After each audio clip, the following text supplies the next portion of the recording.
আচ্ছা, যেটা হয়েছে আমি কাজলা গেট দিয়ে ভিতরে ঢুকছি, তো একটা ভাইয়া এসে আমারে হচ্ছে যে শিবিরের এটা দিছে, তো খুব বিরক্তি সহকারে এটা নিছি, তখন কিছু বলে নাই। আর আমার হল হচ্ছে মন্নুজান হল, তো মন্নুজান হলে যখন আমি আর আমার ফ্রেন্ড যখন যাই, তখন আমাদেরকে হলের এক আপু হচ্ছে এই শিবিরের প্যানেলে এটা দেয় আর কি, দিয়ে বলে যে আমাদের লিস্ট করা আছে কিনা, যে আমরা কাকে ভোট দিব। তো আমি বললাম যে আমার এখনো কোনো লিস্ট করা হয় নাই। তো বলে আমাদের লিস্ট করা আছে, এটা নিয়ে যান।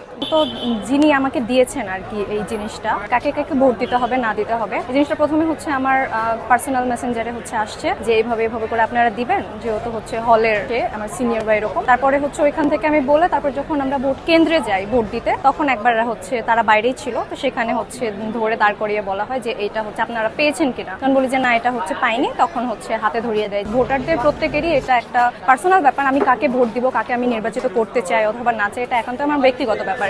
এখানে তো কেউ আমাকে সাজিয়ে দিতে পারে না যে আপনি একে একে দেন, আমার তাকে পছন্দ নাই হতে পারে। তো তারা এভাবে করে দিয়ে দিচ্ছে, এভাবে মানে তারা ঠিক করে দিচ্ছে যে আমরা কাকে নির্বাচন করবো না করবো, তাহলে তো এখানে ভোটারদের স্বতঃস্ফূর্তভাবে কোনো অংশগ্রহণ থাকছেই না।